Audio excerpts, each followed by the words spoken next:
Edward Bernays is the father of radio. No, he's the father of propaganda, or as people would like to say to make him sound nicer, he's father of public relations. Now I realize why I hate those public relation kids in my school when I was studying my bachelor's program. They were so annoying. But Edward Bernays is smart. He uses dumb people to get what he wants. Knowledge. You know? Quick facts about Edward Bernays. He is actually the nephew of Sigmund Freud, the famous psychoanalyst for, all those psychology textbooks you get in school and stuff when you first enter college or whatever. The guy who said penis envy. But Edward Bernays was his nephew, and he learned a lot, and he's really smart. So he used whatever his uncle gave him, brought it over to America, and, used it for marketing, and used it to commercialize things, and used it to basically sell ideas, cultures, even overthrow governments. But, he was a smart guy. But was he a madman? Absolutely. If I could describe Edward Bernays, I think he was social, but he was also weird. Like, I get his vibe. He's the type of guy where I think, you can go to a party and he'll talk to you, but, I think he's the type of person that if you look at him and you really see him, he's trying to use you, and he's trying to get something out of you, but he's smarter than you. He can get you stuff, so you hang out with him because he's rich. So that's Edward Bernays for you. He's just that one friend that you kind of really don't enjoy hanging out with, but he's that guy. So that's Edward Bernays for you. Edward Bernays famously did a lot of things. He famously sold Lucky Stripes to women, which is a ugly cigarette brand colored in green. How he managed to pull that off was that he was hired by the company to sell their ugly cigarettes, and what he did is he planned an very elaborate plan to basically construct the idea that Lucky Stripes cigarettes are actually really good when they weren't. So what he did was he did a couple of things. He first, pulled off an elaborate, media scheme where he hired, I guess in a sense he did.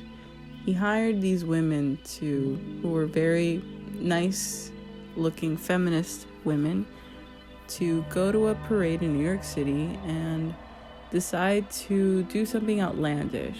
And at the time, women were looked down upon if they smoked cigarettes, because you don't do that as a woman in the 1920s. You don't smoke cigarettes. If you do, you're a harlot.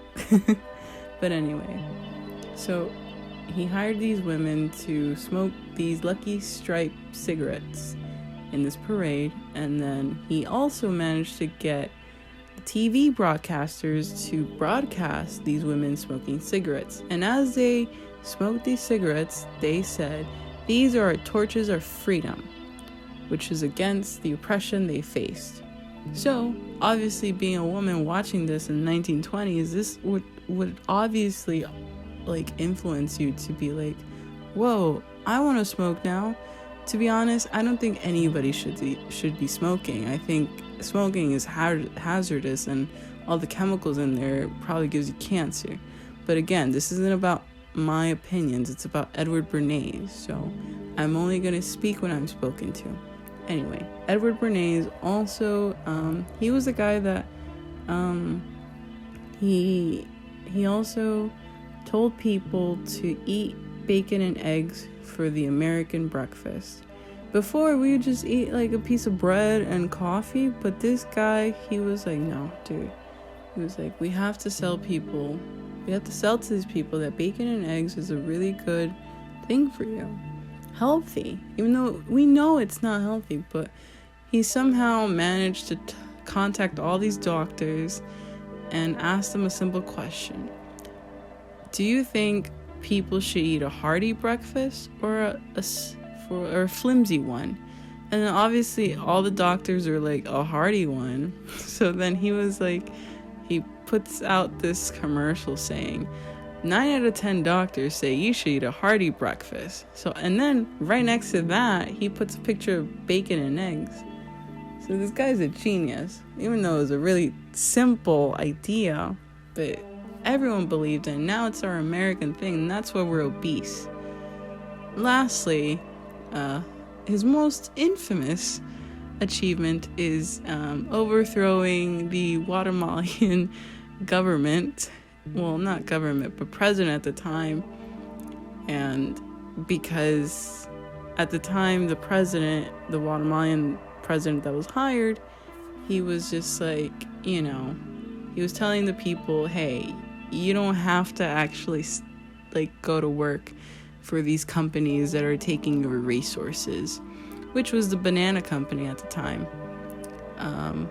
Probably Chiquita Bananas, our famous banana brand. But, Edward Bernays and the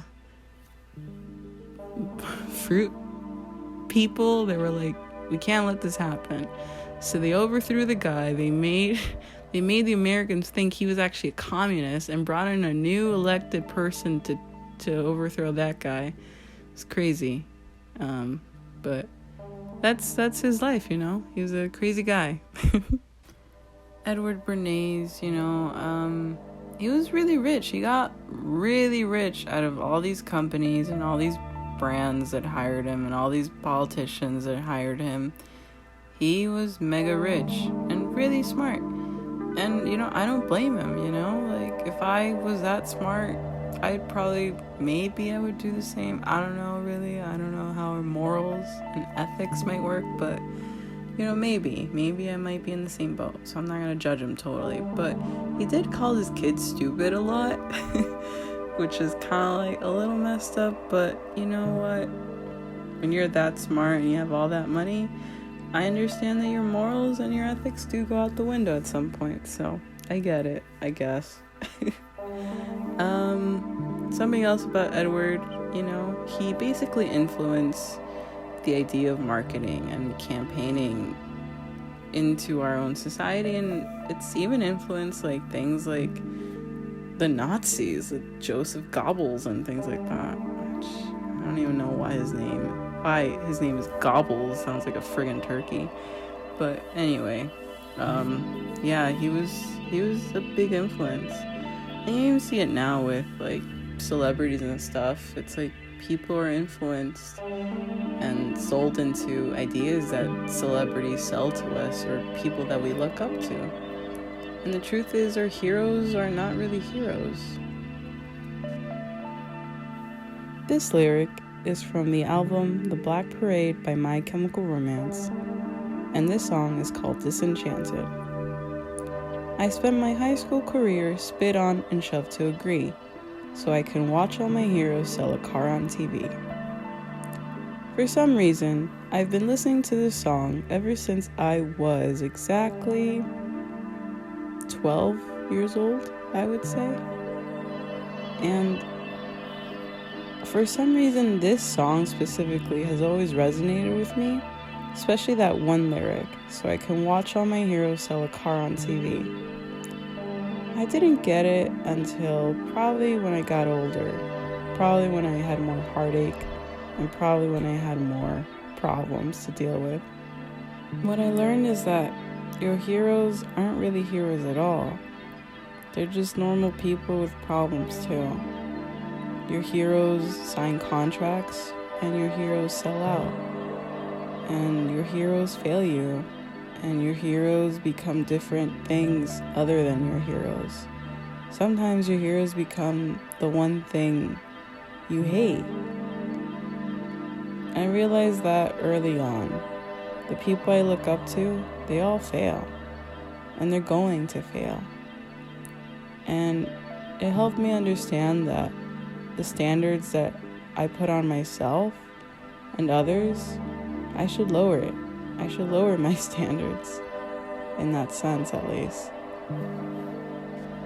Just whatever you do, don't lower your standards when it comes to a relationship, because you want someone to like you, and you want to like them back, and you're gonna live with them the rest of your life, so you don't want to mess that up, at least, or else it's gonna be pretty miserable. But anyway, it's not about me, it's about Edward Bernays. So what did I learn about Edward Bernays, and what am I going to do with this information?